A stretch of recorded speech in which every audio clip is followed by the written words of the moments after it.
Halo, masih bersama saya Ihan Martoyo dari Fakultas Sains dan Teknologi UPH. Saya masih ditemani oleh Dr. Dwandi Jo, pengajar dari Prodi Biologi UPH. Kita lagi seru bicarain soal COVID-19 dan apa yang kita pelajari dari situ, dan vaksinasi itu bagiannya. Cukup penting ya, dan cukup heboh juga di Indonesia dengan berbagai variasi dan masalahnya. Tadi Pak Juandi udah bilang ya, bahwa sebenarnya walaupun kita rekod bisa menghasilkan vaksin dengan sangat cepat dalam sejarah umat manusia, sebenarnya itu bertumbuh lewat penelitian yang sudah lama dibangun puluhan tahun. Betul. Sehingga mungkin lesson learn-nya adalah kita tuh harus riset dasar ya, tampaknya nggak menghasilkan sesuatu, kita geluti terus karena kita nggak tahu kapan-kapan itu mungkin jadi penting, begitu ya? Betul, Pak. Dan ini mungkin juga jadi satu masukan ya ke pemerintah, ke lembaga pemberi dana, bahwa ke penelitian-penelitian dasar itu sebenarnya penting memainkan peranan.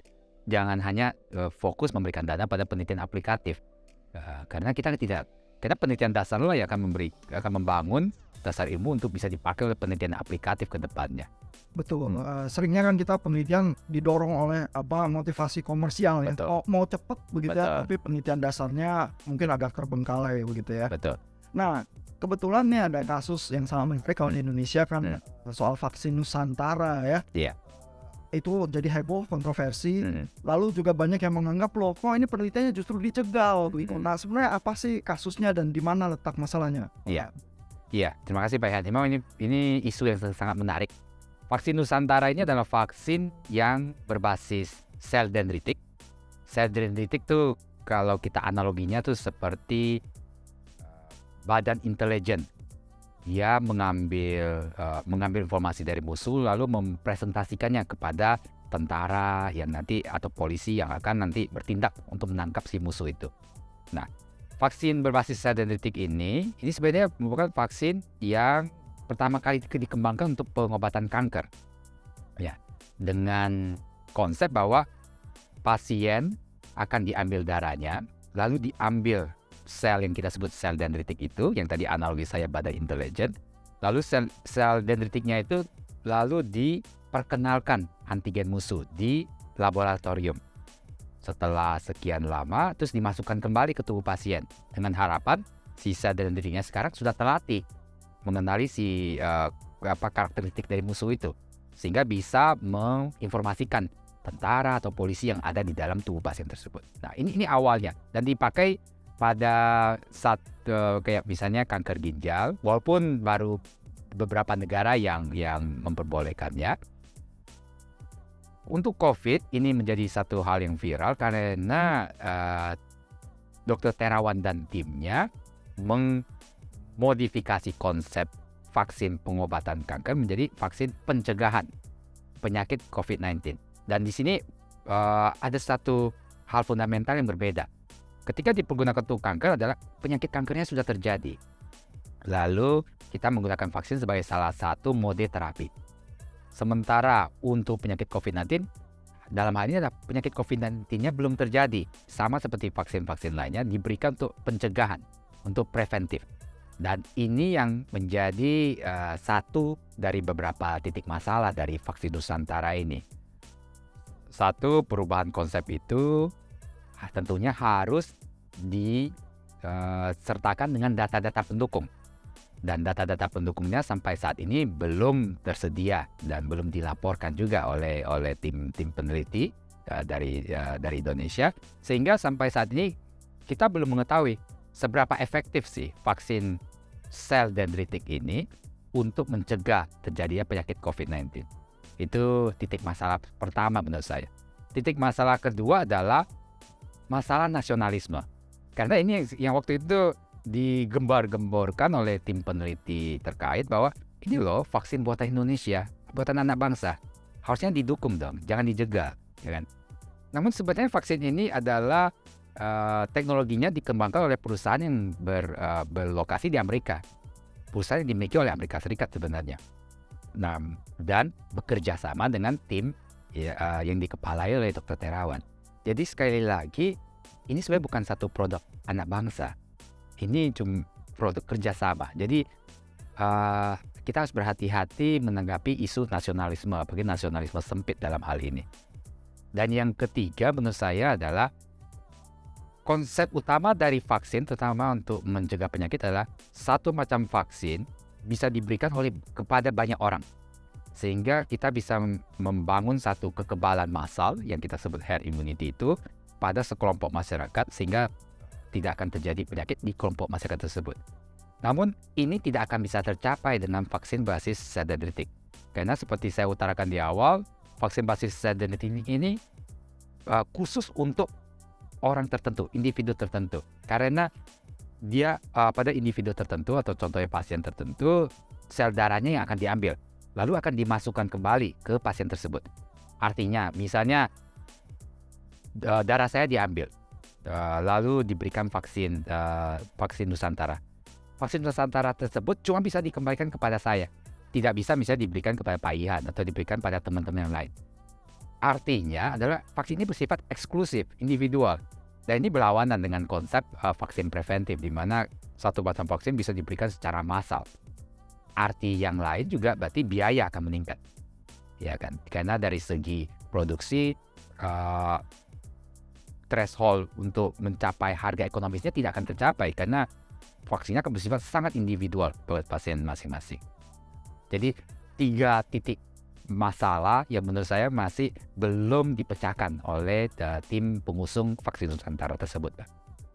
Persoalan nasionalisme itu mungkin sebagian karena kurang menyadari semua proyek ilmu pengetahuan itu selalu kolaboratif ya. Betul. Kita nggak bisa ada yang mulai dari Indonesia, sepenuhnya dari Indonesia, kan selalu ada kolaborasi. Betul.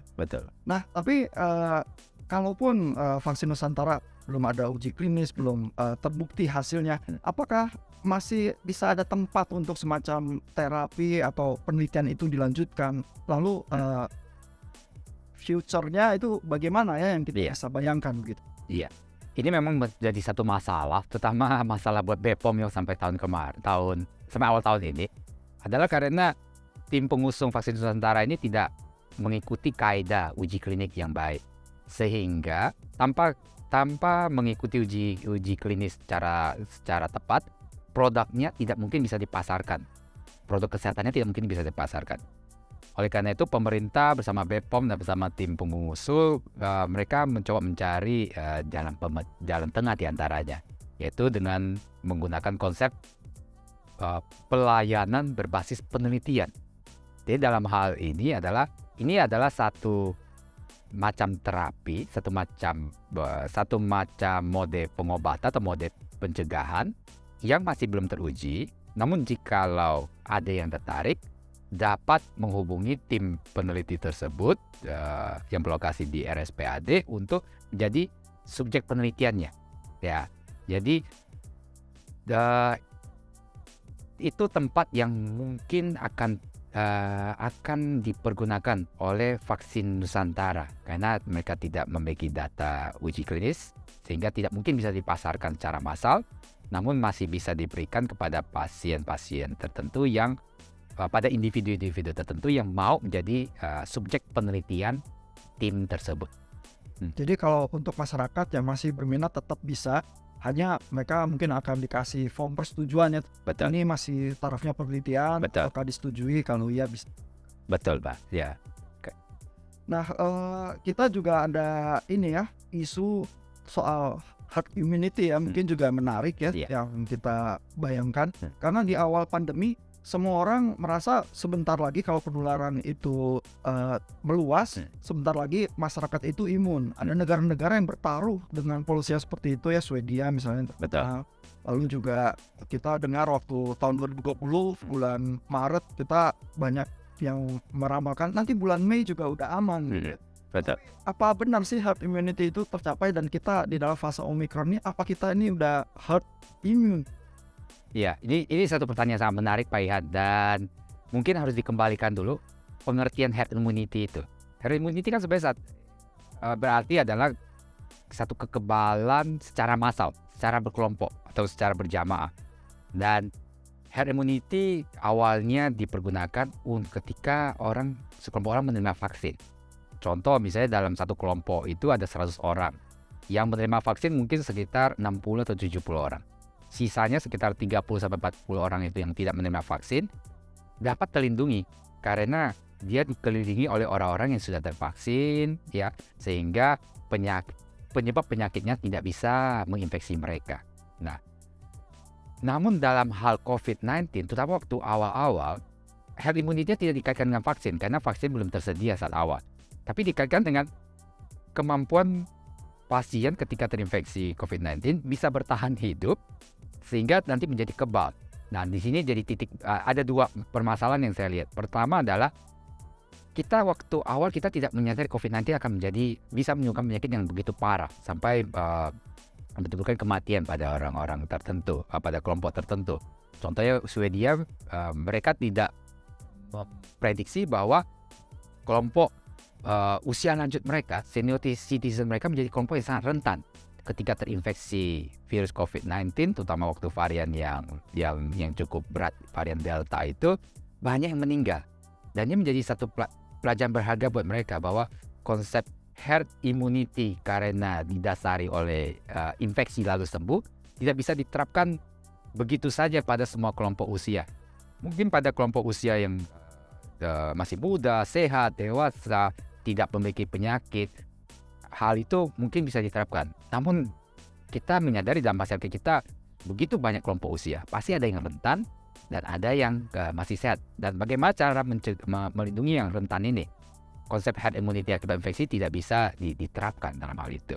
Nah, lalu yang kedua adalah kita tidak menyadari waktu itu bahwa virus COVID-19 akan berubah seiring waktu terus berubah. Ya, waktu awal kita cuma tahu bahwa ini adalah virus yang awalnya berasal dari Wuhan, makanya sebenarnya strain Wuhan. Lalu seiring waktu tiba-tiba muncul varian yang sebenarnya Alpha, terus Beta, Gamma, sampai sekarang Omicron. Seiring dengan perubahan, virusnya juga berusaha beradaptasi terhadap sistem imun kita dalam pengertian bahwa dia berusaha melindungi dirinya sehingga tidak bisa dimatikan oleh sistem imun kita. Nah, itu menunjukkan bahwa herd immunity karena infeksi misalnya oleh varian awal Wuhan atau Alpha mungkin tidak akan bertahan lama ketika sekarang misalnya terkena Omicron. Nah, untuk menjawab pertanyaan kedua Pak Ihan, apakah saat ini kita mulai sudah terbangun herd immunity? Di sini saya agak berhati-hati menjawabnya. Di satu sisi banyak penelitian menunjukkan bahwa sudah banyak orang yang memiliki antibodi terhadap penyakit COVID-19. Itu betul. Namun umumnya penelitian baik dilakukan oleh Kemenkes di Indonesia atau oleh Kementerian Kesehatan di negara lain, umumnya cuma mengukur iya atau tidak. Secara kualitatif iya atau tidak, punya antibodi atau tidak. Namun sebenarnya ada hal yang lebih penting lagi bahwa kita juga perlu mengetahui antibodi yang terbentuk itu cukup gak atau bisa bekerja untuk menetralkan si virus ini. Dan makanya pengertian konsep herd immunity apakah sudah terbentuk saat ini? Mungkin sudah karena angka vaksinasi relatif cukup tinggi. Namun ini tetap tidak bisa menjadi satu patokan bahwa kita sudah aman dari penyakit COVID-19 ini, Pak. Jadi kalau masyarakat cek antibodi kan tersedia di lab ya, IgG-nya kadarnya sekian ribu atau sekian puluh ribu, kita tetap tidak tahu ya atau tidak ya. Betul. Sampai saat ini belum ada data yang menunjukkan bahwa misalnya angka setinggi ini Anda akan terlindungi. Belum ada satu konsensus yang menunjukkan hal tersebut. Mungkin dikarenakan metode pemeriksaannya, metode diagnosisnya ini berbeda-beda antar negara, antar laboratorium, antar rumah sakit. Yang kedua juga kita mengetahui bahwa sistem imun kita tidak hanya bekerja lewat antibodi, juga bekerja lewat komponen lainnya. Dan bagaimana si virus melawan tekanan dari antibodi dan komponen imun lainnya, ini sesuatu yang juga terus kita pelajari.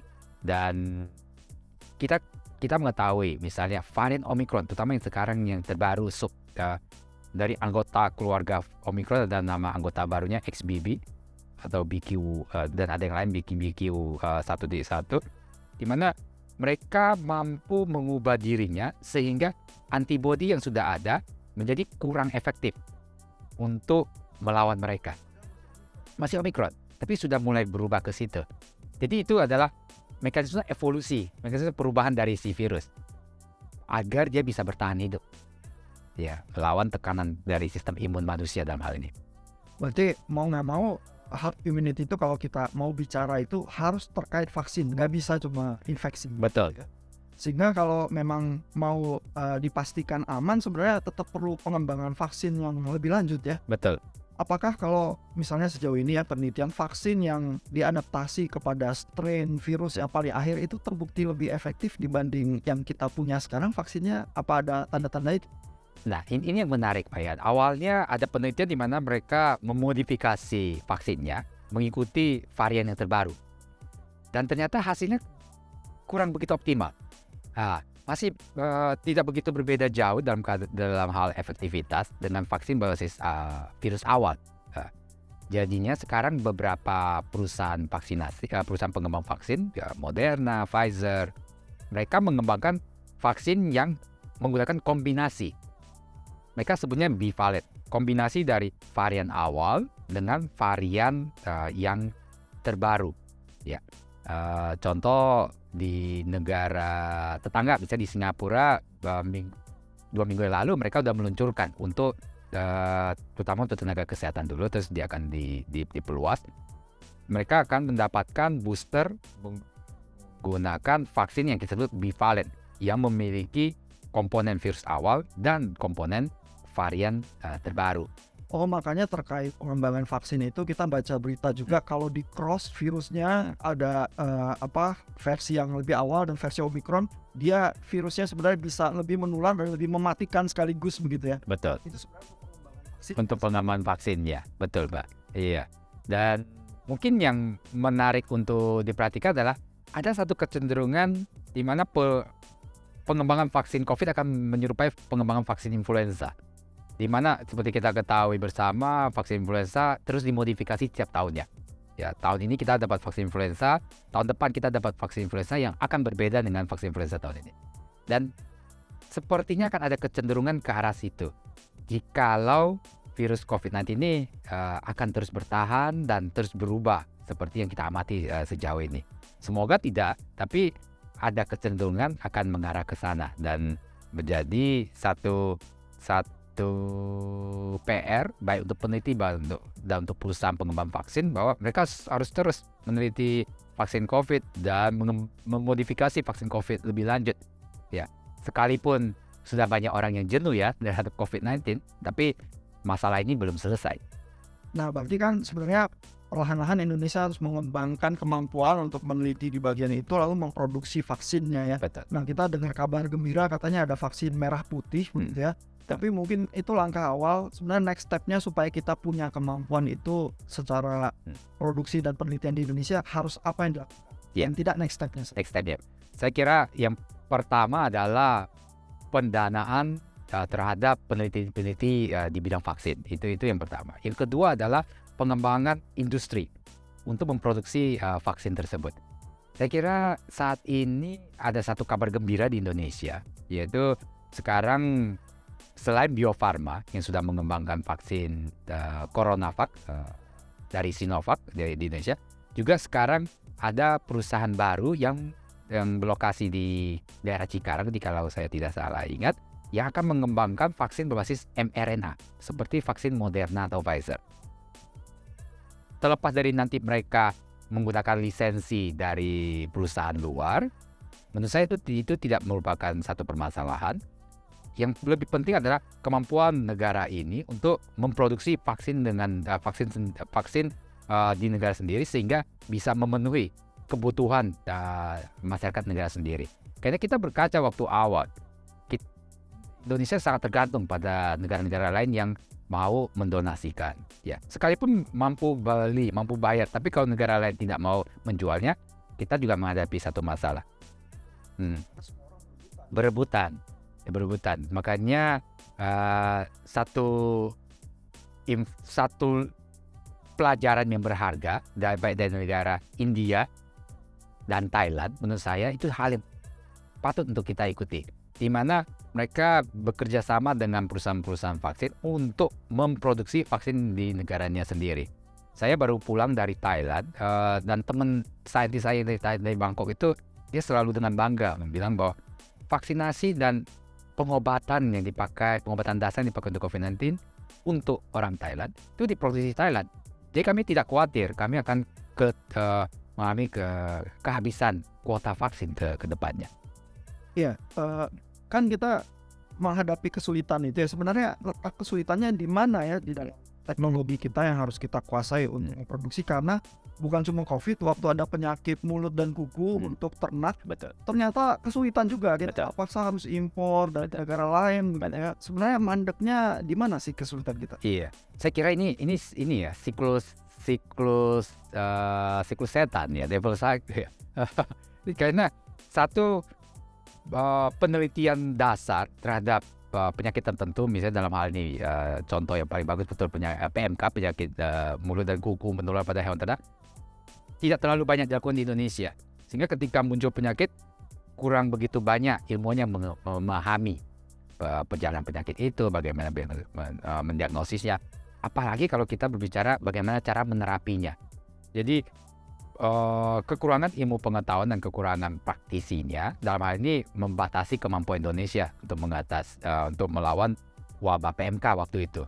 Terus ditambah lagi kita tidak menginvestasi pada industri yang memproduksi vaksin-vaksin tersebut secara massal, dan ini sebenarnya merupakan satu pemborosan pengeluaran.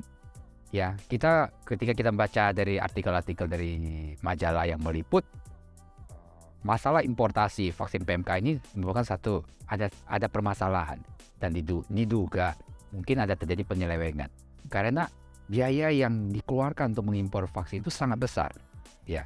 Dan menurut saya cukup melihat dari dua masalah itu, dan saya yakin masih banyak titik masalah lain ya, karena kita belum berbicara soal distribusi misalnya. Itu jika sejak sekarang kita sudah mulai fokus untuk melakukan penelitian di dasar dan aplikatif, membangun industrinya, membangun jalur logistik dan distribusi. Saya yakin ke depannya jikalau buruk kata muncul pandemik baru, kita akan lebih siap untuk menghadapinya. Namun kalau kita tidak melakukan PR ini, maka kita mengulangi lagi hal yang sama. Seperti keledai aja tidak jatuh di lubang yang sama 2 kali. Kita 3 kali. Iya, jadi kalau problemnya seperti lingkaran setan, riset dasarnya lemah. Betul. Kalau riset dasar lemah, mungkin produsen yang di industri juga melihat loh, kita nggak ada risetnya, gimana kita bisa memproduksi ini, nanti kan kita untung begitu ya. Betul. Nah terus kalau nggak ada pabriknya, riset dasar ini nggak bisa menyalurkan juga ya. Betul. Kalau memang problem lingkaran setan diputus di mana aja, kita selangkah lebih maju. Betul. Iya. Perlu ya pemerintah dan akademisi untuk mulai memutus lingkaran setannya dimanapun kita berfungsi. Betul, Pak. Dan karena itu lingkaran setan harus diputus dari berbagai titik pada waktu yang bersamaan. Ya, karena dan mungkin hasilnya tidak akan dinikmati dalam waktu cepat. Jadi ini membutuhkan satu komitmen besar, baik dalam hal pendanaan, dalam hal kebijakan, ya, dan baik dari pemerintah maupun dari pihak swasta dalam hal ini. Ini ada satu poin lagi terkait COVID nih ya. Ya. Tadi kita bicara vaksinnya dan herd immunity. Tapi dari sisi pengobatan bagaimana ya? Apakah vaksin terus imunitas tubuh yang normal lalu ada herd immunity itu udah cukup, atau kita sebenarnya butuh obat juga untuk terapi? Betul, Pak. Dan ini masuk ke poin terakhir saya, yaitu poin keempat, ya, bahwa kita harus mengembangkan pengobatan, kemampuan untuk meneliti dan mengembangkan pengobatan dalam hal ini terkait penyakit menular, contohnya penyakit COVID-19. Tadi pernyataan dilontarkan Pak Ihan ini sangat menarik. Apakah dengan vaksin atau sudah pernah terinfeksi, orangnya sudah memiliki kekebalan, apakah sudah cukup? Ternyata tidak, karena kita sudah melihat bahwa orang yang sudah divaksin atau terinfeksi masih bisa terinfeksi lagi, ya. Dan kadang tergantung juga varian apa yang menginfeksi waktu itu, dan itu yang juga akan menentukan apakah kita membutuhkan pengobatan yang lebih spesifik. Saat ini, jikalau kita kena COVID, pengobatan kita cenderung pengobatan yang sifatnya mengobati simptom atau simptomatik. Panas, ya kita minum penurun panas. Flu, meler, ya kita kasih penekan melernya, dekongestannya. Batuk, penekan batuk. Namun, kita belum terlalu fokus, di Indonesia belum terlalu fokus untuk membangun penelitian atau industri yang menghasilkan obat yang bisa menetralkan atau membunuh si penyebab penyakit. Ya. Untuk bakteri kita kenal kelompok obat yang disebut antibiotik. Namun untuk virus kita tidak bisa menggunakan antibiotik. Kita harus menggunakan kelompok yang kita sebut antiviral, antivirus dalam hal ini. Dan kelompok pengobatan antivirus yang disayangkan dari Indonesia kita belum memiliki kemampuan untuk baik dalam penelitian maupun pengembangan. Sehingga kita banyak tergantung pada negara-negara luar. Dan ini yang saya amati juga selama beberapa bulan terakhir ketika kasus Omicron sedikit naik. Karena beberapa kenalan saya biasanya bertanya, oh sekarang menggunakan obat antivirus apa? Ketika saya menyampaikan sesuai dengan SOP yang saat ini ada, kemudian jawaban mereka adalah, oh tidak tersedia di puskesmas. Jadi saya harus pakai minum obat apa? Nah, dan ini jadi satu masalah karena obat COVID memang masih terus dikembangkan. Ada 2 yang diduga lumayan efektif. Ya, satu namanya Paxlovid, satu lagi Molnupiravir. Namun disayangkan ada dua-duanya produksi luar negeri dan Indonesia harus mengimpornya. Dan ketika kuota obat itu sangat terbatas, Indonesia juga akan kesulitan untuk mengimpornya. Dan ini mungkin sedang terjadi saat ini sehingga minimal Molnupiravir itu tidak tersedia di klinik-klinik saat ini. Sehingga pasien-pasien COVID-19 umumnya ya udah terpaksa mengobati secara simptomatik saja.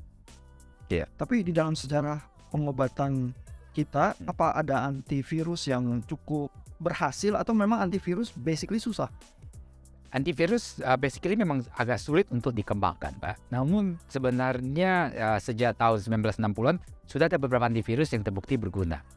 Ya, contohnya adalah misalnya untuk penyakit herpes. Itu ada antivirus yang kita sebut acyclovir. Itu sesuatu yang sangat umum dikonsumsi oleh masyarakat luas. Lalu terkait flu, orang mungkin banyak mendengar nama dagangnya, Tamiflu. Dan ini kadang menjadi satu masalah politik. Ketika wabah flu lagi meningkat, banyak negara-negara maju yang akan membeli jatah Tamiflu, membeli stok Tamiflu dan memonopoli buat dirinya sendiri. Ya. Sehingga banyak negara-negara lain yang tidak mendapatkan akses untuk stok Tamiflu tersebut. Untuk COVID-19 minimal tadi ada Paxlovid ya yang terbukti cukup efektif untuk mengatasi COVID-19. Namun masih dalam level penyakit COVID-19 yang ringan sampai sedang. Jadi memang sulit dikembangkan dibandingkan antibiotik untuk bakteri. Namun ada beberapa contoh bahwa antivirus itu memang berguna dan bisa bekerja dengan baik. Jadi memang bisa ada dan antivirus untuk COVID yang sekarang beredar memang sudah melalui uji klinis walaupun jumlahnya terbatas. Iya. Tapi dampak jangka panjang yang mungkin kita tetap harus belajar. Betul. Ya. Terima kasih Pak Dr. Djuandrijo. Begitu banyak yang masih menjadi PR kita untuk riset, terutama untuk kapasitas di Indonesia. Yeah. Tapi banyak sekali juga pelajaran yang sudah kita belajar selama pandemi 2 tahun lebih ini. Betul. Kita akan ngobrol lagi di kesempatan yang lain. Terima kasih, selamat siang. Terima kasih, Pak. Selamat siang.